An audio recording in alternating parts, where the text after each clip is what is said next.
लाडो सरल नहीं है, ससुराल बिल्कुल कठिन है।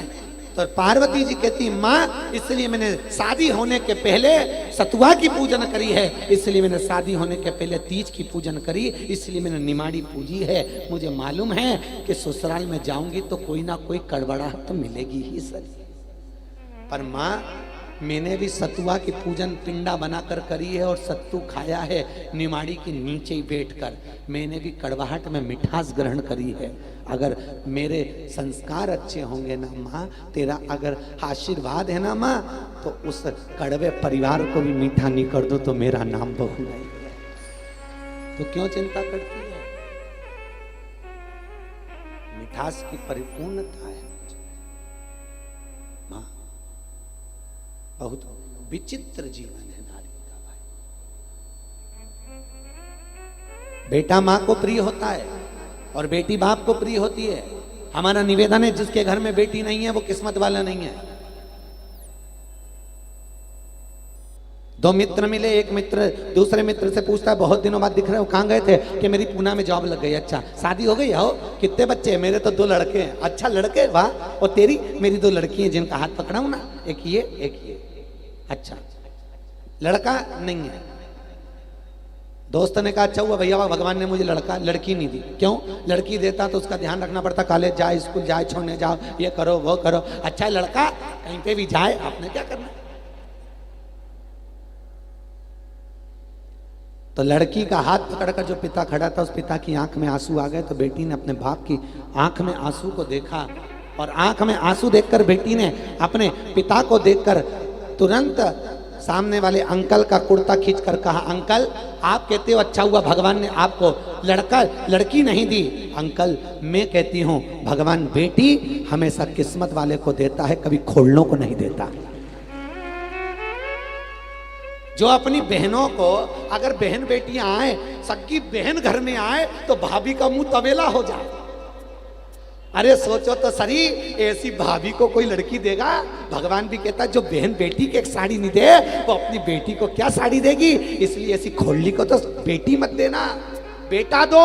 ऐसा बेटा देना कि जब इसकी अवस्था बढ़े, जो अपनी बहन बेटी को कभी एक साड़ी नहीं दे तो बेटा इसको एक एक रोटी के लिए तरसा दे। ऐसा छोरा पैदा कराया उसके घर में, जा छोरा दिया है। और खूब नगाड़े बजे, आतिशबाजी बजी, ढोलक बेटियां बजी, जन्मोत्सव मनाया, लड़का हुआ लड़का हुआ लड़का हुआ। और वही लड़का जब बड़ा हुआ, इधर जैसे जैसे नगाड़े बजे थे डुकरिया वैसे वैसे वो तुझे बजाएगा। तो चिंता मत कर, मत दे ननंद को एक साड़ी, मत दे बहन बेटी को कभी कपड़े, मत दे कभी बहन बेटी को कुछ। जब जब ननंद घर में आती थी तब मुंह फुला के कमरे में बैठी रहती थी। बेचारी माँ गर्म रोटी बनाकर अपनी लड़की को खिलाकर विदा कर देती है। और भाभी मत कुछ नहीं ले जाएगी वो आपकी अलमारी का। ननंद कोई चोटी है जो सामान ले जाएगी? ले जाना होता तो तुम नहीं आए थे, उससे पहले दुनिया की सारी सामग्री ले जाती। पर मम्मी से कह कर गई है, पापा से कह कर गई है, भाभी आ रही है उनको ये देना, मम्मी ये रखना। ना तुम बांध कर ऊपर ले जाओगे ना तुम्हारी ननंद बांध कर ऊपर ले जाएगी। ये दिल इतना बड़ा कर लो कि जब वो आए ना अलमारियां खोल कर रख दो, जीजी ले ले ये साड़ी पहन, तेरे पे अच्छी लगेगी। ये चोली नहीं आ रही जीजी, मैं उधेड़ कर अभी ला सिल के देती हूँ, पहन ले, अच्छी लगेगी। ननंद को भी लगेगा तुम 1 रुपया उसके ऊपर खर्च करोगी, वो 2 रुपया नहीं खर्च करके जाए तो इस व्यासपीठ से मेरे को कह देना। ननंद का और बुआ का और भतीजे का संबंध पहले से चला आ रहा है। प्रहलाद के चरित्र से संबंध चल रहा है बुआ और भतीजे का। प्रहलाद की बुआ थी,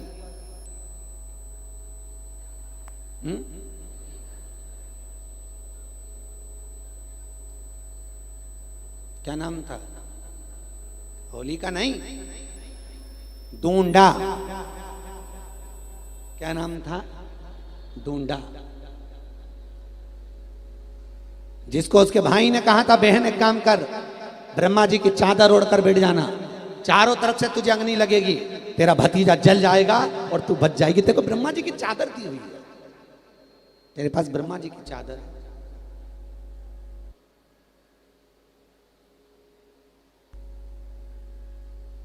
चादर ओढ़ के बैठ गई, वो ढूंढा, चारों तरफ से आग लग गई और भतीजा जलता उससे पहले ढूंढा ने अपनी चादर उतार कर अपने भतीजे पे डाल दी, खुद जल गई पर अपने भतीजे को बचा लिया। ऐसी थी ढूंढा जो मरते मरते राक्षसी होकर भी अच्छा काम करके भगवान की होली, इसलिए हमारे यहाँ मनाई होली। पर हमारे इंदौर वाले तुमने तो उसकी बहन का नाम ही धर दिया होली। ढूंढा प्रेम से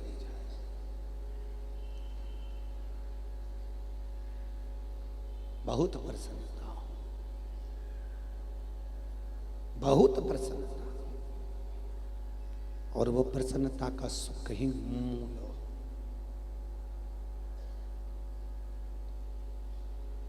और जब जब वो प्रसन्नता का सुख मूल होगा तब तब जीवन का आनंद श्रेष्ठतम होगा। बहन बेटियां धन की नीत नहीं है। उसका पति उसको 3-3 हजार, 4-4 हजार, 5-5 हजार की साड़ी दिलाता है, किसी से नहीं कहती, पर मायके की 200 रुपए की साड़ी मिले तो पूरे मोहल्ले में दिखाती फिरे मेरे भाई ने दी है, मेरे भाई ने दी। कितना प्रेम होगा सोचो आप, कितनी करुणा होगी सोचिए, कितनी वात्सल्यता होगी बेचारी। ये प्रेम है। पार्वती मैया जा रही है और माता पार्वती के विदाई पर भगवान तो स्वयं शिव जी उनको ब्याह कर लेकर जा रहे हैं, और तो भी माता मैनावती ने अपनी बेटी को ज्ञान उपदेश दिया। याद रखिए, बेटी अगर विदा हो सब कुछ देना उसको, पर साथ में संस्कार जरूर देना उसको।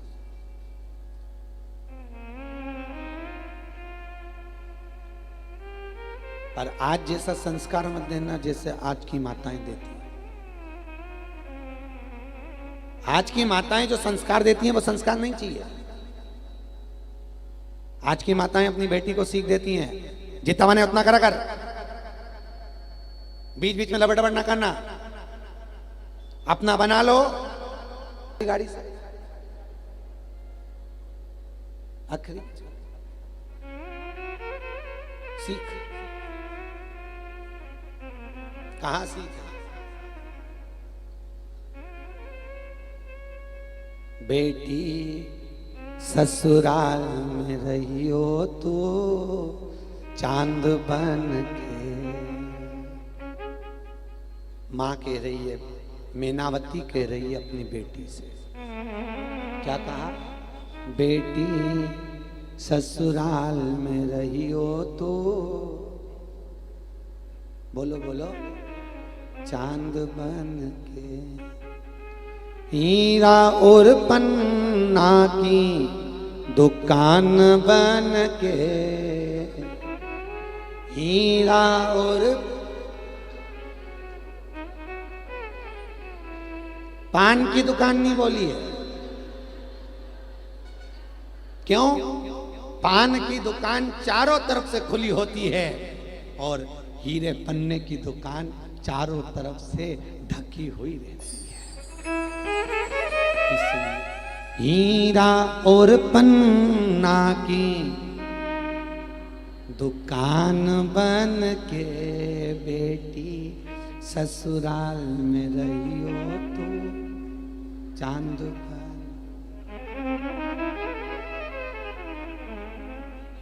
सास ससुर जो पहले जागे तू पहले जग जइयो।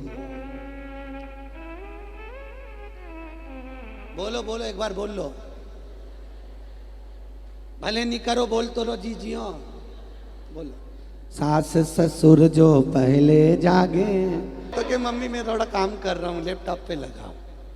और पत्नी ने कहा जरा देखिए बचा, ये बेरू सिंह, ये क्या होगा रे तेरा कालिया, सोचो तो सही।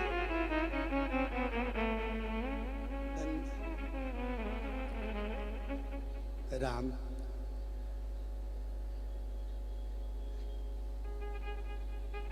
सास ससुर जो पहले जागे। ये कब जगती है? जब बच्चों को स्कूल पहुंचाना हो उसके 20 मिनट पहले, ठीक घड़ी मिला के। और इसका ताव देखना, 20 मिनट पहले, 1 घंटे पहले जग जाती है तो बच्चे आराम से तैयार हो जाते हैं, पर 20 मिनट पहले तैयार हो जाओ जल्दी, 2 घंटे से करे, पेंसिल का पटकी, रबड़ का, अरे स्कूल की बेन आने वाली है, कहाँ बैग पटका, अरे टिफिन। इतने में बेचारी सास उठ के बोले, बेटा तू रोटी बना ले, टिफिन बना दे, मैं तैयार कर दूंगी छोरा के, सुबह से आजान मत पढ़, मत चिल्ला, मत चिल्ला तू, सुबह से तेरे हाथ जोड़, मत चिल्ला। और आखिरी में जब छोरा को जब तक ऑटो में बेन में नहीं बिठा दे, छोरा भी जाए ना तो देहली के पांव पड़ के जाए, मम्मी 4 घंटा पीछा छूटा स्कूल में भला।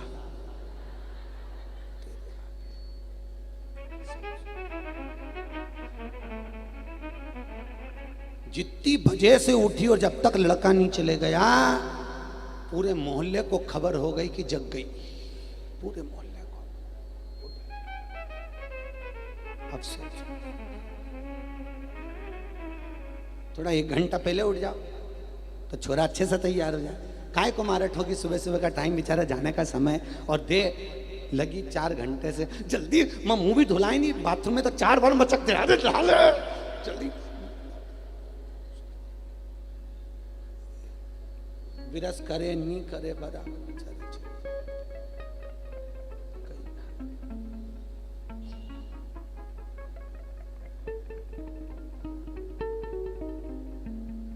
भगवान जान। अच्छा बेचारी सास उन सब देख रही, पर बेचारी बोल नहीं सकती।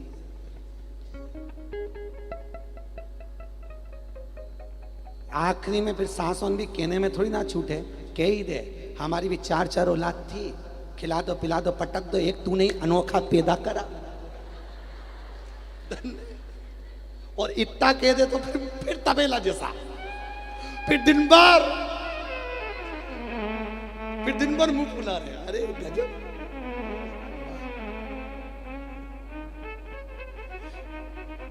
हे भगवान, हे भगवान।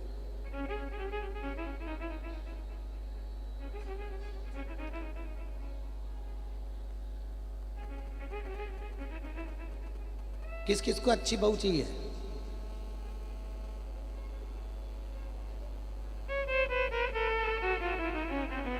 किसी को नहीं चाहिए? तेरे बोले गजब है, तू भी कहां बैठा है? धन्य बाबा, सबको चाहिए। पहले बच्चों को डराते थे तो कहते थे बहू आई, आज के जमाने सासों को डराना हो तो कहते बहू आई, बेचारी खाती खाती रह जा, अभी तो गई थी, कहां से आ गई। बड़ा गजब। भैया शास्त्र कह रहा है, बेटे के विवाह के पहले जो श्रावण का महीना पड़े, उस श्रावण में अमरबिल के 5 टुकड़े पान के पत्ते पर रखकर भगवान शिव के मंदिर की चौखट पर रखिया। आपके संस्कारवान बहू आपके घर में प्रवेश करेगी, बेकार आई नहीं सकती, यह पक्का। जो आपकी सेवा करे, जो आपके चरण पूजे, जो आपको नमन करे, जो आपको साष्टांग करे और आपकी सेवा में तल्लीन रहे, बस 5 अमरवेल के टुकड़े और 1 पान के ऊपर रखकर भगवान शिव की चौखट पर श्रावण, वो श्रावण जो शादी के पहले आए, उस श्रावण के महीने में भगवान शिव की देहली पर रख, भगवत तत्व की प्राप्ति। हर हर महा, भगवत तत्व की अनुकूलता का सुख। 5 अमरवेल के टुकड़े 1 पान के पत्ते पर रखकर सावन के महीने में, शादी के पहले वाला सावन, उसमें आप भगवान शिव के मंदिर की चौखट पर रख दीजिए, आपको लाभ प्राप्त होगा। दिगंबरा दिगंबरा, काशी विश्वनाथ बोलो दिगंबरा। दिगंबरा दिगंबरा, काशी विश्वनाथ देखो दिगंबरा। मल्लिका मल्लिकार्जुन बोलो दिगंबरा। हे मल्लिका अर्जुन बोलो दिगंबरा। मल्लिकार्जुन बोलो दिगंबरा। हे पशुपतिनाथ बोलो दिगंबरा। पशुपतिनाथ बोलो दिगंबरा। दिगंबरा काशी विश्वनाथ बोल दिगंबरा। दिगंबरा दिगंबरा काशी विश्वनाथ बोलो दिगंबरा। आओ से बोलिए, सब बोलिए।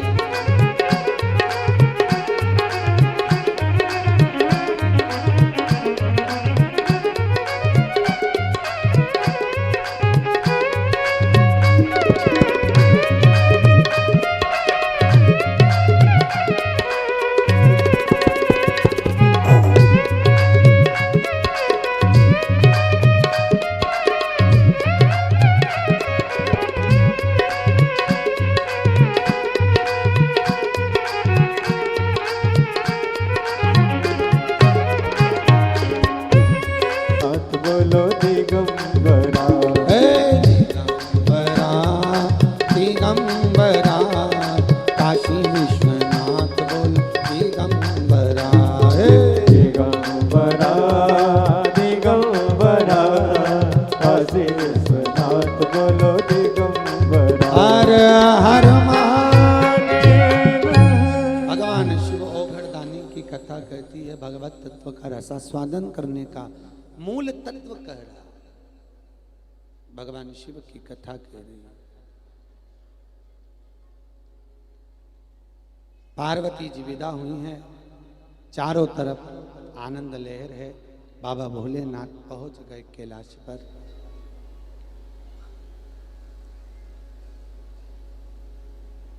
शिव जी के विवाह का एक कारण, भगवान भोलेनाथ का विवाह कराने का कारण केवल इतना था कि तारकासुर मरेगा तो भगवान शिव के पुत्र द्वारा मरेगा। और पुत्र कब होगा? जब तक भगवान शिव का विवाह नहीं हो संतान कैसे हो? थोड़ा रिटर्न बढ़ा। संतान कब होगी? जब विवाह। अब विवाह करें तो कर तो दिया विवाह,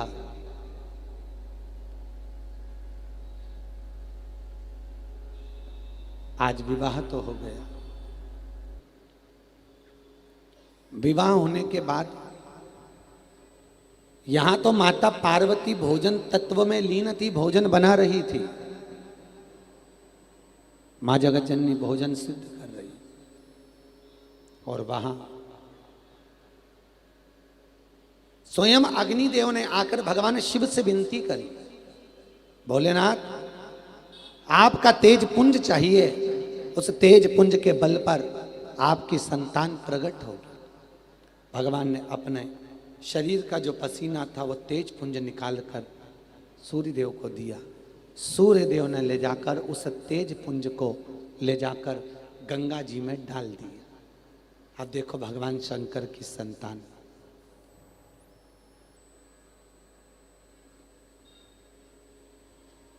वो तेज पुंज जो गंगा जी में गया, उस गंगा जी की धारा से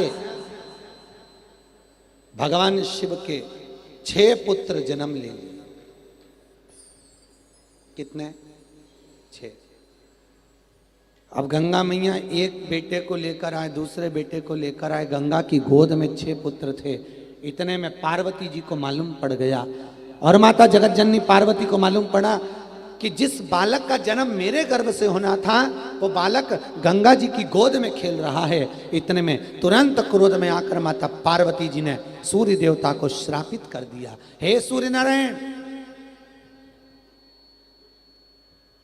तुम अग्नि के तत्व में रहते हो, इसलिए अग्नि और सूर्य, हे अग्निदेव, हे सूर्यदेव, तुम्हारी तात्विकता के कारण मैं तुम्हें श्राप देती हूं कि तुम कबूतर की योनि को प्राप्त हो।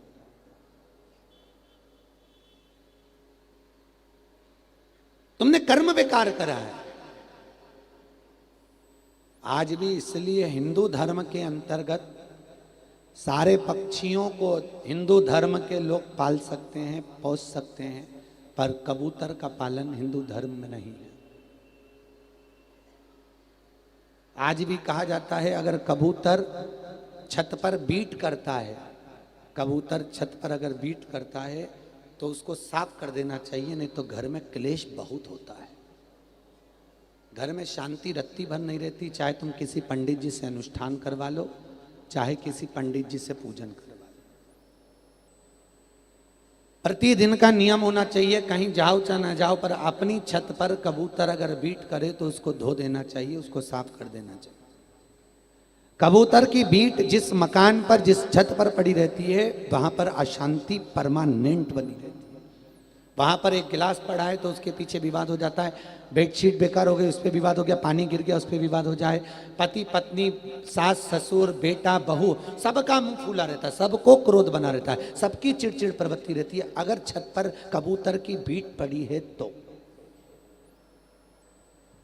इसलिए हिंदू धर्म में एक रीत बनाई है कि अगर पक्षियों को दाना भी दिया जाता है तो कहीं बाहर निकल कर, हमारे हिंदू धर्म की शास्त्र रीति के अनुसार तो अगर श्राद्ध पक्ष में कौवे को कागल भी दी जाती है ना तो छत के बाहर दी जाती है। कहीं एकांत में जाकर कागल दीजिए, छत के ऊपर कौवे को कागल भी नहीं देते। पर लोग इतने आलसी हैं कि श्राद्ध में कौवे की कागल भी छत पे डाल देते। और छत पे अगर कौवे की कागल पड़ी हुई है और कौवे ने अगर एक रोटी का टुकड़ा भी जब तक वहाँ पर छोड़ रखा है वो नहीं जाता, तब तक घर की बहू घर में श्राद्ध में भोजन नहीं कर सकती है। श्राद्ध पक्ष के अगर आपने गरुड़ पुराण सुनी हो तो उसमें रीत बताइए, तो उसके घर में अगर पितृदोष बना रहता है। अगर छत पर हमने कौवे की कागल दी है, छत पर हमने कौवे के लिए भोजन दिया श्राद्ध पक्ष में और कौवा एक रोटी का टुकड़ा ले गया, दो ले गया, उसमें से अगर एक जरा सी सब्जी का टुकड़ा भी पड़ा है तो जब तक वो सब्जी का टुकड़ा कौवा लेकर नहीं जाएगा तब तक घर की बहुएं उस भोजन को ना करे। अगर घर की बहुएं भोजन करती हैं उसके घर का पितृदोष लग जाता है, पितृदोष फिर कभी समाप्त नहीं होता। इसलिए कौवे की कागल भी बाहर जाकर दी जाती है हिंदू रीति में, सम्मुखता में। गाय की रोटी श्राद्ध पक्ष में कितनी बड़ी बात लिखी है। अगर आप लोग गरुड़ पुराण सुने हो, किस किस ने सुनी गरुड़ पुराण? हाथ ऊंचा करें। सबने सुनी है? चलो रख लो। कब सुनी?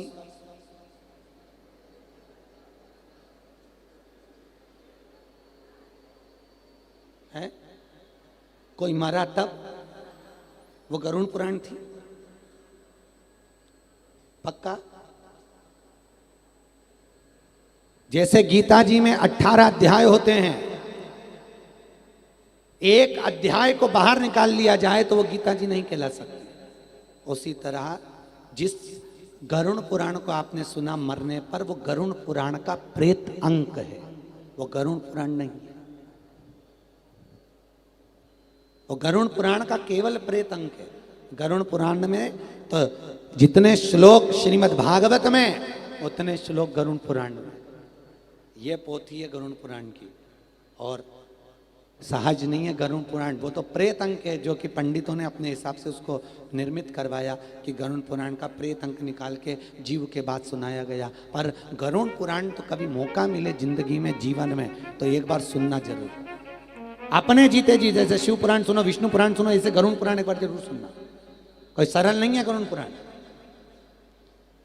हमारा पूर्व का जन्म से लेकर हम किन किन जन्मों में पढ़ते हैं और क्या क्या हम लीला करते हैं वो सारा गरुड़ पुराण में अंदर वर्णित है।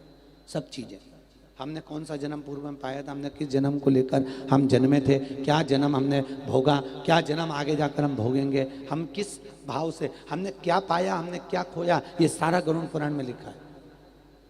84 लाख योनियों का वर्णन लिखा है। वो प्रेत अंक है जिसको हम सुने। तो गरुड़ पुराण में लिखा हुआ है कि श्राद्ध पक्ष में आप गाय की सेवा करते हो, गाय का पूजन करते हो, आपके घर में गाय है, मना नहीं है, खूब सेवा करो, खूब पूजन करो, गौ माता की खूब लाड लगाओ। पर शास्त्र कहता है अगर पितरों के निमित्त से आपने गौग्रास निकाला है तो वो अपनी गाय को नहीं दिया जाएगा। क्यों? क्योंकि उस गाय का दूध तुम पी रहे हो। अगर पितरों के निमित्त का गाय को दिया और उसी दूध को तुमने पी लिया तो घर में व्यक्ति रोगीला बना ही रहेगा, कभी स्वस्थ नहीं हो सकता, कोई ना कोई बीमार पड़ा ही रहेगा, वो स्वस्थ नहीं हो सकता।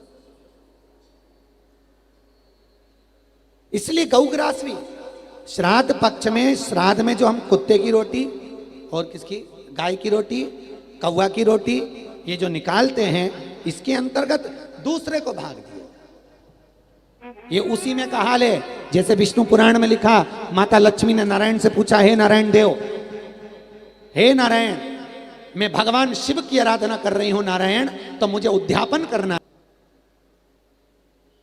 भगवान नारायण ने पूछा, लक्ष्मी ये बताओ तुमने उद्यापन कैसे करा? समझ लेना जरा उद्यापन वालों, चाहे तुम चतुर्थी का उजमना कर लो, तीज का उजमना कर लो, तुम्हारी मर्जी पड़े, बारस का उजमना करो, तुम्हारी मर्जी पड़े उसका उजमना करो, पर तुम्हें याद होना चाहिए उजमना कैसे होता है, उजमने का फल कैसे मिलता है।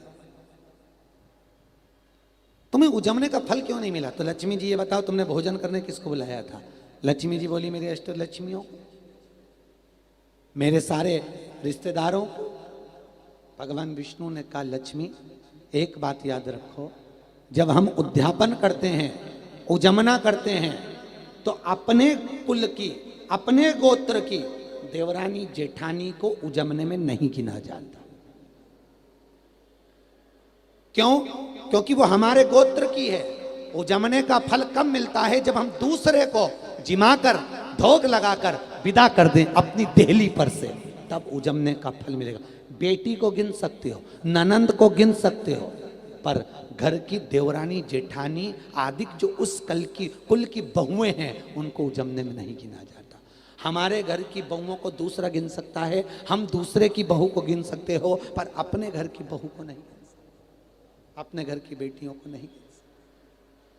जिसको खिलाकर हम अपने दरवाजे से विदा कर दे पांव पड़ के, उजमने का फल तब मिलता है। जो हमारे घर का खाकर बाहर जाकर भगवत भजन करे, तात्विक अंश को ग्रहण करे, और तब जाकर उजमने का फल प्राप्त होता है। घर के लोगों को ही खिला खिलाकर फल ले लो तो वो कहाँ का फल है? उसको फल नहीं कहा गया, उसको फल की पूर्णता नहीं कही गई, उसको फल की निर्मलता नहीं कही गई। ये विष्णु पुराण में लेखनी में लिखा हुआ है। महाराज, तो श्राद्ध पक्ष में गाय को भोजन जो दिया जाता है, गौ माता को जो रोटी दी जाती है, वो हम गौशाला, आप कभी निकलें सीहोर के लिए, भोपाल के लिए, तो सीहोर से 8 किलोमीटर पहले ही ये गौशाला बन रही है। आपका जो हम सहयोग ले रहे हैं, आप जो सावन में दे रही हो, वो आपका सहयोग कहाँ लग रहा है वो जरूर देखो। एक नियम हमने लिया है, 2 साल 1.5 साल हमको झोली में भिक्षा मांगना है उस गौशाला को, मंदिर को बनाने के लिए। उसके बाद आपसे नहीं मांगे, नियम लिया है वो एक। क्योंकि किसी के दरवाजे पर जाकर हम रसीद बुक लेकर जाकर नहीं कह सकते कि हमको इतना देना भैया। ये व्यासपीठ हमारी है, आप हमारे हो, इसलिए हम व्यासपीठ से कह देते हैं कि आप इसमें डाल दो जो बन सकता। वर्णिता तो आप प्रयास करो कि अपनी छत पर अनाज डालने की जगह आप अन्य कहीं पर जाकर अनाज को डालें, प्रयास करिए। शास्त्र कह रहा है, यहां वर्णन किया गया, माता पार्वती ने आकर गंगा जी से विनती करी है, गंगे आपके गर्भ से, आपके द्वारा, आपकी गोद में जो मेरे पति के द्वारा जो संतान हुई है, जीजी आप मुझे दे दीजिए। गंगा जी ने वो 6 पुत्र पार्वती जी को दे दिए। अब पार्वती तो पुत्र को संभालने के लिए बड़ी, पार्वती जी ने शिव जी से जाकर विनती करी, हे भोलेनाथ, हे त्रिकालदर्शी, हे कैलाशी, आप करुणा करिए भोले, आप कृपा करिए। शिव जी ने कहा, पार्वती ये गंगा जी के जल से प्रकट हुए पुत्र हैं, ये गंगा ही इसको संभाल सकती है, गंगा संभालेगी। कई बार बहू कहती है मैंने अपने बच्चे को जन्म दिया, सास से कहती है मैं संभाल लूंगी आप चिंता मत करो। और हम कहते हैं जो बहू सास से कह दे कि मैं संभाल लूंगी और आप चिंता मत करो, फिर सास को निवेदन है कि वो बच्चे को हाथ भी ना लगा, अपनी अलमस्ती में रहे, दिन भर टीवी खोल के बैठी रहे। और जिस दिन बहू का मुंह फूल है और कह अपने पति से देख लो तुम्हारी मां को बच्चे को नहीं संभाल सकती, उस दिन कहना इसने मना करा था, नहीं तो प्रथम हक सास का दादी का होता है, बच्चे की मालिश करना, बड़ा करना, पालना पोसना, ये दादी का फर्ज है। पर बहुओं को अभिमान, मैं हूं ना, मैं कर लूंगी, सब कर लूंगी, सब कर लूंगी। और बने नहीं दावा बड़े। एक लड़की अपने पति से एक जगह गार्डन में बैठ के, हम तो वहां पर बैठे आनंद से घूमने के लिए निकले थे, वो गार्डन में बैठ के दोनों पति पत्नी होंगे, शादी होने में हो गई थी पक्की, तो दोनों कंधे पे रख के बात कर रहे थे। पत्नी पति से बोल रही थी कि एक बार अपनी शादी तो हो जाए, क्यों चिंता करते हो, तुम क्यों चिंता कर रहे हो। पति उसको कुछ बताया होगा तो वो एक ही बात बोले, तुम क्यों चिंता करते हो, शादी तो हो जाए, मैं पूरे घर को स्वर्ग बना दूंगी, तुम चिंता क्यों करते हो। मेरे साथ में आशीष था, मैंने आशीष से कहा देख रहे घर को स्वर्ग बनाएगी, घर वालों को स्वर्गवासी।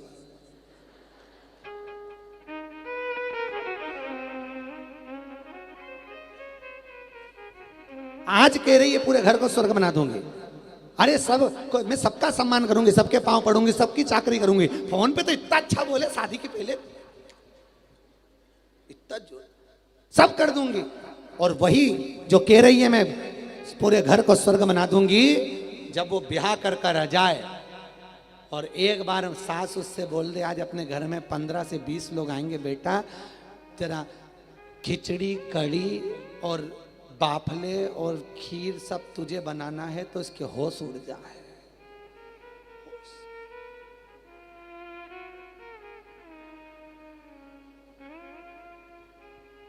एक बहू ने सासू से कहा मम्मी मेरी शादी होके आई, तुमने एक बार भी नहीं कहा कि मैं तुम्हें क्या बना के खिलाऊं।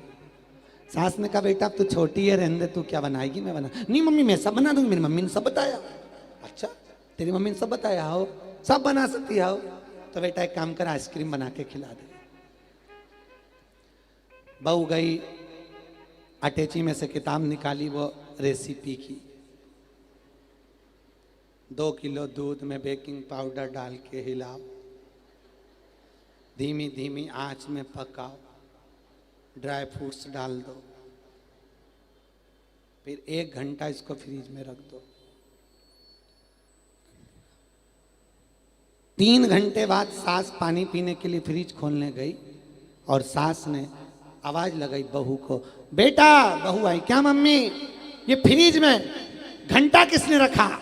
मम्मी मैंने रखा। क्यों, किताब में लिखा था 1 घंटा फ्रिज में रखो।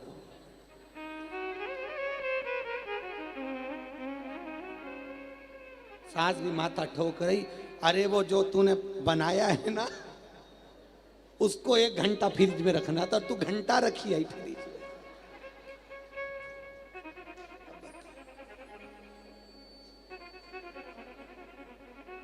वो जो बेकिंग पाउडर का जो घोल बनाया था फ्रिज में 1 घंटा उसको रखना था, और ये मंदिर का घंटा धरी आई है 1 घंटा फिर। अब बोलो अच्छा है वो तो अपने इंदौर की नहीं थी। बोलो हर हर। भगवत तत्व की शरणागति का फल बिंदु कुछ लक्ष्य था। महाराज कथा कह रही है, गंगा मैया की गोद में वापिस माता पार्वती देकर आई और गंगा से आज क्षमा मांगी। गंगा मुझे क्षमा कर दे, मेरे द्वारा तेरा अपमान हुआ है, पर मेरे बच्चों का पालन तू कर सकती है। गंगा जी ने उसी समय पर कृतिकाओं को बुलाया, संतों की पत्नी जिनका नाम था कृतिका। क्या नाम था? कृतिका। कृतिकाओं जी को बुलाकर 6 पुत्र कृतिकाओं जी को दे दिए। 6 पुत्र जब कृतिकाओं को दिए, उन कृतिकाओं ने देखा ये बालक भोजन के लिए रोते हैं तो एक साथ, दूध के लिए रोते हैं तो एक साथ, रुदन करते हैं तो एक साथ। कृतिकाएं भी थक गईं। तब कृतिकाओं ने भगवान शिव का स्मरण कर कर अपने पति के चरणों का ध्यान कर कर 6 बालक पर गंगा जी का जल उठाकर कृतिकाओं ने कहा, अगर हमारा सातित्य पक्का है और हमने अगर पति की सेवा परमेश्वर मानकर करी है और हमारी सात्विकता अगर प्रबल है, ये 6 की 6 एक हो जाएं। जैसे ही जल छोड़ा वो 6 की 6 बालक एक हो गए और वही 6 कृतिकाओं के नाम से कार्तिकेय हो गए। क्या नाम पड़ा? कार्तिक। बोल कार्तिकेय महाराज की जय। कार्तिकेय बाबा प्रकट, कार्तिकेय जी का प्रागट्य। कितने बच्चे हुए थे? 6। अगर देखा जाए तो भगवान शिव के लड़के कुल मिला के 7 हैं। 6 तो ये कार्तिकेय और 7वें नंबर पर गणेश।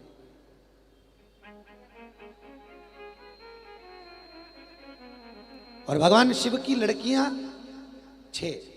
कितनी लड़की? 6। एक काशी में हुई थी, 5 हरिद्वार में हुई थी। उनके भी नाम आएंगे। कृतिका, कार्तिकेय महाराज प्रकट हो गए और कार्तिकेय बाबा प्रकट हुए। प्रकट होकर कार्तिकेय बाबा से भगवान शिव ने कहा, जाओ तारकासुर का संहार करना। तारकासुर को मारने के लिए कार्तिकेय जी गए। तारकासुर को मारने के लिए जब पहुंचे, तारकासुर का संहार करने पहुंचे, तारकासुर के प्राणों को हरा तो तारकासुर के 3 पुत्र थे, तारकाक्ष, विदुन्माली, कमलाक्ष।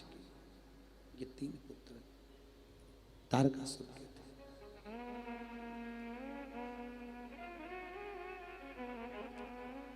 इन तीनों ने विचार करा, यदि हम देवताओं से बेर लेते हैं तो हम मारे जाएंगे, इसलिए एक काम करते हैं, देवताओं से बेर ना कर कर पहले देवताओं से वर लिया जाए।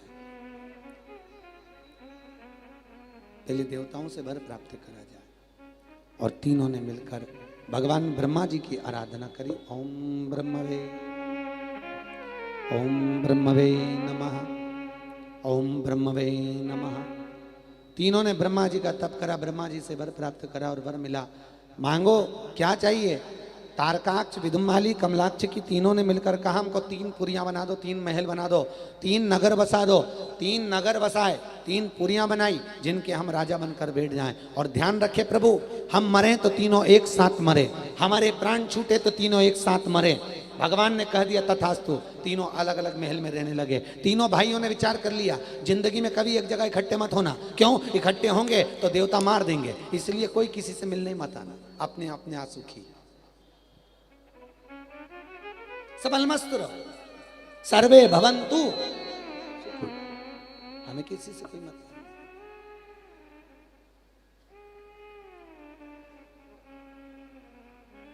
सबल मस्त।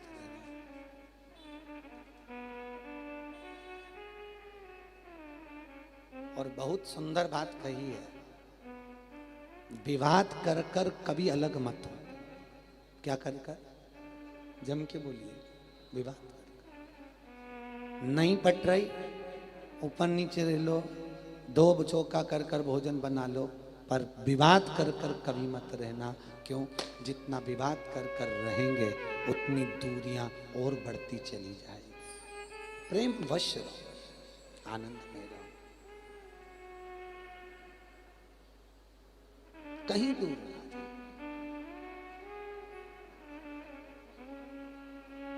हम हमेशा कहते हैं, बहुवन कहती है हमारी सास हमको बहुत गाली देती है गुरुजी, बहुआ कहती है हमारी सास हमको अपशब्द कहती है गुरुजी, हमारे जेठानी हमको आड़ा टेढ़ा बोल देती, देवरानी अपशब्द बोल देती। बोलने दे ना, बोलने दे। वो तुझे गाली दे, तू आरती गा, तेरा तुझको क्या अपना क्या।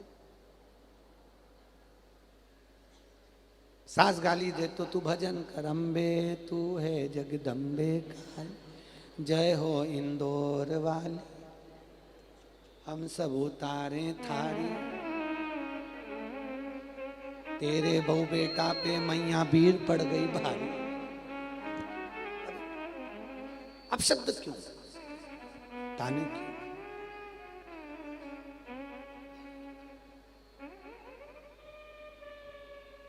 देखो दुनिया में किसी को बदलना बहुत कठिन काम। हाँ, वस्तु को बदलना सरल है, पर मनुष्य को बदलना कठिन। एक पत्थर का टुकड़ा एक बार मंदिर में गया और वो भगवान बन गया। एक पत्थर की मूर्ति एक बार मंदिर में गई और भगवान बन गई। एक पत्थर की शिला मंदिर के अंदर गई और वो भगवान बन गई। और इंसान रोज मंदिर जाता है तो भी वो सही इंसान नहीं बन पाता है, तो भी वो वैसा की वैसा। पत्थर बदल गया पर इंसान